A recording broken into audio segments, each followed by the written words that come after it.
लोग थोड़ा सा मानव के अस्थि तंत्र के बारे में मैप के साथ यानी इमेज के साथ जानकारी प्राप्त करने के लिए, जिसको हम लोग skeleton system in human body कहते हैं।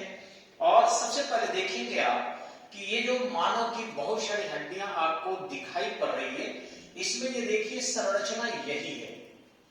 इनमें बहुत सारे अस्थायी संधियां होती है, फिक्स बोन होता है, बहुत से फ्लेक्सिबल होते हैं और बहुत से हमारे नसों के साथ अड़े हुए होते हैं। अगर हम इस टोटल हड्डियों को देखें तो सबसे पहले अगर हम ये खोपड़ी में आते हैं तो यहाँ हड्डियों की संख्या हमारी कुल 22 हो जाती है। गर्दन की हड्डी को यदि हम छोड़ दें तो 22 हड्डियां हो जाती है। कैसे, वो थोड़ा देखेंगे हम यहाँ पर कि हमारे खोपड़ी में जो हड्डियां हैं, यानी ये जो पार्ट आप देख रहे हैं, अगर यहाँ से दूसरा कलर थोड़ा सा ले जिससे आपको दिखाई पड़े, तो ये पार्ट अगर आप लेते हैं जो हम लोगों के इसके ऊपर का हिस्सा है, तो ये हड्डियां कुल जो है 8 हो जाती है। ठीक इसी ढंग से यदि हम हड्डी को थोड़ा सा चेहरा वाला हिस्सा को अगर लेते हैं, जैसे अगर यहां ध्यान दें हम, ये जो पार्ट है आपका, ये चेहरा है, इस चेहरे में कान वगैरह भी शामिल किया जाता है। यदि हम थोड़ा सा इसको इरेज करके और फिर से अगर दिखाना चाहें आपको कि चेहरे वाला पार्ट जो है वो ये वाला पार्ट है, यानी कि पूरा का पूरा ये जो है ये चेहरे वाला पार्ट है, आगे वाला पार्ट है। अगर इस पार्ट को हम लेते हैं कान के साथ तो ध्यान रखेंगे कान में 3 + 3 हड्डियां होती है और आगे के चेहरे में अगर जोड़ लें तो 8 हड्डियां होती है और इस प्रकार संपूर्ण चेहरे में कुल 14 हड्डियां होती है पूरे चेहरे में। यानी ये पार्ट 3 हड्डी और ये पूरा का पूरा 8, तो इस ढंग से कुल 14 हड्डियां ये मनुष्य के चेहरे में होती है। लेकिन यही यदि उसके खोपड़ी वाले हिस्से को देखें जो हम लोग यहाँ देखे हुए हैं, तो खोपड़ी में उसके 8 हड्डियां होती है, ये गर्दन छोड़कर। तो इस तरीके से अगर हम इस गर्दन को अगर ऊपरी भाग से यहां से अगर अलग कर देते हैं तो ये 14 और 8 जो है टोटल 22 हड्डियां हो जाती है। लेकिन यदि हम यही गर्दन वाला हिस्सा लें, जो ये वाला पार्ट है, इसको हम दूसरा कलर दे देते हैं थोड़ा समझ में, ये पार्ट आपका है, अगर हम ले लेते हैं, यानी ये वाला पार्ट अगर आप ले लेते हैं तो हड्डियों की संख्या इसमें 7 हो जाती है। गर्दन में हड्डियों की संख्या 7 हो जाती है, ये ध्यान रखेंगे। और पूरी तरह ऐसे ये फ्लेक्सिबल है, ध्यान रखेंगे। उन्हीं हड्डी में से 31 जोड़ी जो है नसें आती है, तंत्रिका तंत्र बोलते हैं। 31 जोड़ी 31 जोड़ी नसें आती है और वही नसें मुख्य तंत्रिका तंत्र है। अगर हम ऐसे बैठते हैं पढ़ने के दौरान ऐसे बढ़ जाते हैं तो इधर से सर्वाइकल प्रॉब्लम हो जाते हैं। छात्र जनरली बड़ी देर तक उनको पढ़ना या बहुत देर तक मोबाइल देखते हैं, जैसे यूट्यूब पर लगे हैं ऐसे देख रहे हैं या ऐसे पकड़े हुए हैं, तो इस ढंग से एक वे में रहने से देखेंगे नए नए बच्चों के हाथ में दर्द रहा है, सिर में एक तरफ नसें खींच रही है और पूरे बॉडी एक हो रहा है, रीढ़ की हड्डी में दर्द है, चक्कर आ रहा है, आंखें भारी हो जा रही है। तो इसके पीछे एकमात्र कारण है कि जो हम लोग मोबाइल ज्यादा देर तक हाथ से पकड़ कर देखते हैं या एक किले में उठन जाते हैं, ऐसे हो जाते हैं या दोनों हाथ ऐसे कर लेते हैं, तो गर्दन को किसी सहारे की जरूरत नहीं है। इसे एकदम से टाइट रखिए और जितना अधिक हम टाइट रखते हैं उतना ही ज्यादा ब्रेन हमारा शार्प रहता है, ब्लड सर्कुलेटरी सिस्टम बना रहता है और नर्वस सिस्टम डिस्टर्ब नहीं होता है और वैसी स्थिति में हमारे हड्डियों में भी घाव नहीं होता। ध्यान रखेंगे जो ये गर्दन की 7 हड्डियां हैं बहुत डिस्टर्ब करती है लोगों को। सर्वाइकल प्रॉब्लम से इतने लोग ग्रसित हो जाते हैं कि उनको खाना भी अच्छा नहीं लगता है। अगर हम यहाँ हड्डी को देखें तो ये जो 7 हड्डियां हैं पूरी की पूरी तरह लोगों को डिस्टर्ब कर देती है और इस तरीके से लोगों को न अच्छी नींद आती है, न अच्छी बात करते हैं, टेंशन में रहते हैं। तो उन हड्डियों को सुरक्षा देने का एकमात्र तरीका है गर्दन के ऊपर जब भी हाथ लगाए, जब नाक आंख मुंह साफ करना है, सहारा देने के लिए हाथ कतई ना लगाए। दूसरी चीज आते हैं इन बाहों को देखते हैं, तो इन बाह को अगर देखिए यहां से तो पूरी की पूरी हड्डियां एक हाथ में लगभग 29 या फिर 30 के आसपास हो जाती है। ठीक इसी ढंग से यहाँ भी 30 या फिर 29 हो जाती है। जो दाहिना हाथ है जिससे ज्यादा वर्क करता है इसमें हड्डियां कम जुड़ती है, तो ये ढंग से पूरी की पूरी 30 रह जाती है। यदि हम इससे भी ज्यादा काम करें, बैटिंग करते हैं या फिर बॉलिंग करते हैं, तो वैसी स्थिति में हड्डियों में जो मूवमेंट है ज्यादा रहता है और हड्डियां एक दूसरे से नहीं अलग जुड़ नहीं पाती है। तो इधर से इनकी संख्या जो है लगभग 30 के आसपास रहती है एक हाथों में, तो 30 और प्लस 30 यानी कि दोनों हाथों में मिलाकर लगभग हड्डियां 60 होती है। ठीक इसी ढंग से यदि हम इस पैरों में जोड़ लें, मानो कि यदि इस पैरों वाला पार्ट को देख ले यहां से, तो इसमें भी यही कंडीशन है, यानी कि 30 और 30 यानी 60 हड्डियां आपके पैरों में भी होती है। अब इन हड्डियों के अगर सूक्ष्म रूप को देखें हम, तो देखिए अलग अलग नाम से इन हड्डियों को यहाँ स्पष्ट किया गया है। हिंदी में नाम है आपका देख सकते हैं। तो इधर से आपका अंगुलस्थिया है, मेटाकार्पल्स है, कार्पल्स है, शीर्ष है, अरिये है, अरियावार है। ठीक इसी तरह से कॉर्नाइड प्रबंध है, ट्रोकिया है जो ये घुटने में होता है, इसके ऊपरी शीर्ष भाग है, छोटा सा ओवाल, ये सब जो है नाम आता है। लेकिन आपको जो है इन किसी नाम को पढ़ने की जरूरत नहीं है। ये जो है डॉक्टर लोगों को, और वो भी डॉक्टर में जो स्पेशलिस्ट बोन वाला है, अस्थि के डॉक्टर है, उनको ये सब जानने की आवश्यकता है। कंपटीशन में हड्डी को जानने की जरूरत ही नहीं है। थोड़ा बहुत जानना है कि कहाँ कौन सी हड्डी है, किस तरीके से मजबूत है, वो सारी जानकारी हम आपको देने जा रहे हैं। अब एक बात आपको, अगर हम फिर से देखें इस सबको कि यहाँ पर हड्डियां अगर आपका इस खोपड़ी में 8 है, अगर चेहरे में आपका 14 हो रही है और गर्दन में आपका 7 हड्डियां हैं, यहाँ पर 30 हड्डियां हैं, यहाँ पर 30 हड्डियां हैं, यहाँ पर भी 30 हड्डियां हैं, यहाँ पर भी 30 हड्डियां हैं, तो आपको कुल जो हड्डियां हैं वो जोड़ कर अगर देखिए, ये रिब्स देख रहे हैं आप, छाती की हड्डी जिसको बोलते हैं, ये रिब्स है, ये आपके 6 आगे होता है, 6 इस साइड होता है, 12 हो गया, और 12 इसके पीछे के भाग होते हैं जो आप देख रहे हैं यहाँ पर 12 बना हुआ है, ये पिछला पार्ट है।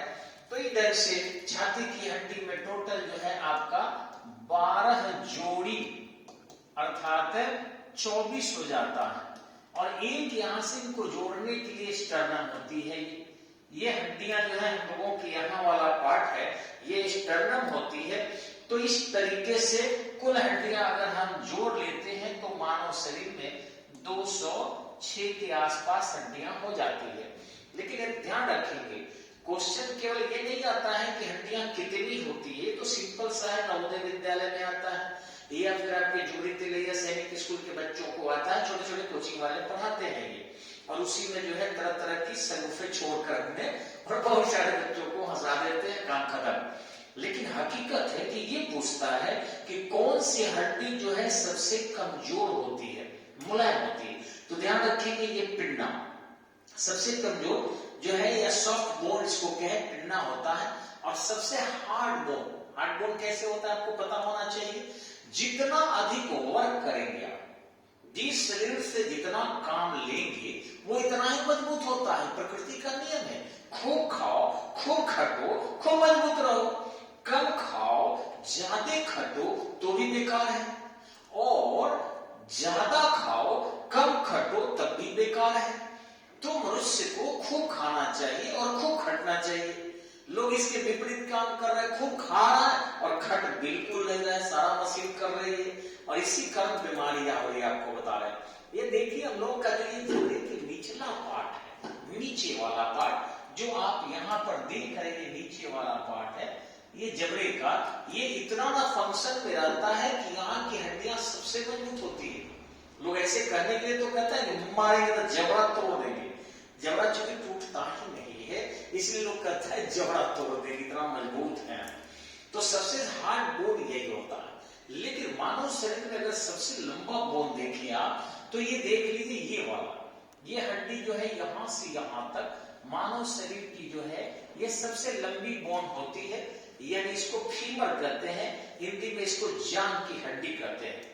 ठीक इसी तरह से कई बार सवाल पूछता है कि मानव शरीर की सबसे छोटी हड्डी कौन सी होती है, तो इसके उत्तर में ये कान वाला जो पार्ट है हम लोगों का, इसी में स्टेपिस नाम का एक हड्डी होता है यू आकार का।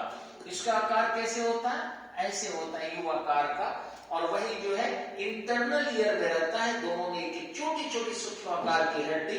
तो मानव शरीर की सबसे छोटी हड्डी स्टेपिस होता है, ध्यान रखेंगे, इसको ही रटना है, स्टेपिस होता है। और सबसे बड़ी हड्डी आपका ये वाला पार्ट जो है जांघ की हड्डी यानी कि फीमर होता है, ये सबसे बड़ी हड्डी, सबसे सॉफ्ट कान का और सबसे मजबूत जो है आपके जबड़े की हड्डी होती है। लेकिन इतना ही तक क्वेश्चन है, ये क्वेश्चन बिहार पुलिस तक है या फिर आपके एसएससी स्टाफ सिलेक्शन और गैंगमैन तक है। हाईएस्ट स्टैंडर्ड का अगर हड्डी में सवाल आ जाए तो देखिए क्या पूछता है, पूछेगा आपको क्या कि वर्तमान में हड्डी संबंधी बीमारियां ज्यादा हो रही है, किस बीमारी के कमी के कारण, ये जो है विटामिन डी के कमी के कारण। अब जो है थोड़ा सा बीपीएससी लेवल है, इससे थोड़ा सा ऊंचा जाएंगे तो पूछता ऑस्टियोमलेशिया नामक डिजीज किस विटामिन के कमी के कारण हो रहा है, तो ये विटामिन डी के कारण। ठीक इसी ढंग से आपको पूछ रहे हैं आज के समय में जो थोड़ा सा हाई स्टैंडर्ड है कि हड्डियां किस धातु के बराबर मजबूत होती है अपने घनत्व के आधार पर, तो ध्यान रखिएगा कि अपने घनत्व के आधार पर हीरा से भी ज्यादा मजबूत होती है, हीरा से भी, क्योंकि हीरा जो है बिल्कुल सख्त होता है, सिंगल बॉन्डेड कंपाउंड है, और हमारे हड्डी में बहुत सारे मिनरल्स मिले हैं, फास्फोरस होता है, कैल्शियम की मात्रा ज्यादा होती है, इसलिए। लेकिन अगर इसके कंसंट्रेशन को देखें तो उसमें हीरा से भी ज्यादा मजबूत हमारी हड्डियां होती है। दूसरा कि ये इस्पात की तरह मजबूत भी होती है और उससे हल्की भी होती है। अब रहा कि हमारी हड्डियों में क्या सघनता बढ़ती है घटती है, जी, जो कैल्शियम का उपापचय करते हैं, और यहाँ पर आपके पैराथायरॉक्सिन एवं थायरॉक्सिन होता है, तो ये ढंग से जो थायरॉक्सिन बनता है थायराइड ग्लैंड से बनता है, ये कैल्शियम का उपापचय करता है। और थायरॉक्सिन तब बनेगा जब शरीर में आयोडीन की उपलब्धता है, अगर आयोडीन की कमी हो जाएगी तो थायरॉक्सिन नहीं बनेगा और कैल्शियम के उपापचय नहीं होंगे तो हड्डियां मजबूत नहीं होगी। ध्यान रखेंगे, मेहनत करने वाले, कैल्शियम का उपभोग ज्यादा करने वाले की हड्डियां मजबूत होती है। लेकिन वही हमारी माताएं हैं जो दूध पिलाती है, उनकी हड्डियां कमजोर हो जाती है, अगर कैल्शियम की मात्रा उनको न मिले तो बहुत ही हड्डियों की कमजोर हो जाती है। पुरुष की वक्ष की हड्डियां मजबूत होती है, महिलाओं की वक्ष की हड्डियां कमजोर होती है, ओवरऑल महिलाओं की हड्डियां पुरुषों से कमजोर होती है। अगर ये देखा जाए कि वृद्ध व्यक्ति, तो वृद्ध व्यक्ति में चूंकि थायरॉक्सिन का निर्माण कम होता है, अतः कैल्शियम के उपापचय कम होते हैं और इस ढंग से वृद्ध व्यक्ति की हड्डियां कमजोर होती है। अगर वो एक बार टूट जाए तो फिर जुड़ती नहीं है। एक और चीज, अगर हड्डियां टूट जाती है तो उसको जोड़ने की जरूरत नहीं पड़ती है, वो स्वयं अगर अलग अलग रखा जाए तो हड्डियां को धीरे धीरे धीरे धीरे विकास करके एक दूसरे से क्या होता है, जुड़ जाती है। बस हमारे डॉक्टर केवल क्या करते हैं, उसको सीधा रखते हैं और थोड़ी सी दूरी बना देते हैं और फिर उनको कैल्शियम की, चाहे उसको कैल्शियम चेवेबुल या कैल्शियम सुपाच्य देते हैं, जिससे वो जो है बढ़े और घाव वगैरह जो कर दिया है टूटने के बाद वो घाव ठीक हो जाए। इसके अलावा और कुछ हड्डियों में किया हुआ जाता नहीं है, हड्डियां स्वयं बढ़ जाती है और स्वयं जुड़ जाती है। अब रही बात आपको कि हमारी हड्डियों में कितना प्रतिशत ठोस होता है और कितना प्रतिशत द्रव होता है, ये समझने की चीज है। तो हमारे हड्डी में, मनुष्य की हड्डी में 50% ठोस और 50% द्रव होता है। अब मनुष्य की हड्डी में यदि 50% ठोस है और 50% द्रव है, आपको बता दें, तो निश्चित ही जो ठोस भाग है यदि उसको हम जानने की कोशिश करें तो 67% के आसपास हमारी हड्डियों में जो है ऑर्गेनिक कंपाउंड होता है और 33% आपके ऑर्गेनिक कंपाउंड होते हैं। फिर से आपको बता रहे, थोड़ी गलत हो गया है। हमारे हड्डियों में 67% organic compound and 93% inorganic compound होता है, अकार्बनिक रसायन होता है। अब रही बात आपको कि हमारे हड्डियों में कैल्शियम की मात्रा ज्यादा होती है, और रही बात हड्डियों में जो मोटी हड्डियां होती है और लंबी हड्डियां होती है उसमें बोन मैरो होता है, और उसी बोन मैरो में साइनोकोबाल्मिन की उपस्थिति में अर्थात कोबाल्ट की उपस्थिति में ब्लड का फॉर्मेशन होता है। अगर हमारे पैर काट दिए जाए, हाथ काट दिए जाए तो मनुष्य जीवित रहेगा, ब्लड बनेगा, लेकिन लीवर में बनेगा, कम मात्रा में बनेगा। और यही कारण है कि जिनके हाथ और पैर कटे हुए होते हैं वो कितना ही मिनरल्स और विटामिन्स और आयरन कंटेंट्स खाएं, इसके बावजूद भी वो दुबले पतले होते हैं, क्योंकि उनमें बोन मैरो है नहीं या उसकी मात्रा कम होती है, और इस प्रकार ब्लड का फॉर्मेशन उनका कम हो पाता है। हमारे सबसे ज्यादा जो है मोटी हड्डियां पैरों की, घुटनों की नीचे वाली हड्डी होती है, अतः ब्लड का निर्माण सबसे ज्यादा उसी में होता है। तो आज के लिए बस इतना ही, इसके बाद हम लोग मिलते हैं अगले वीडियो में। धन्यवाद, नमस्कार।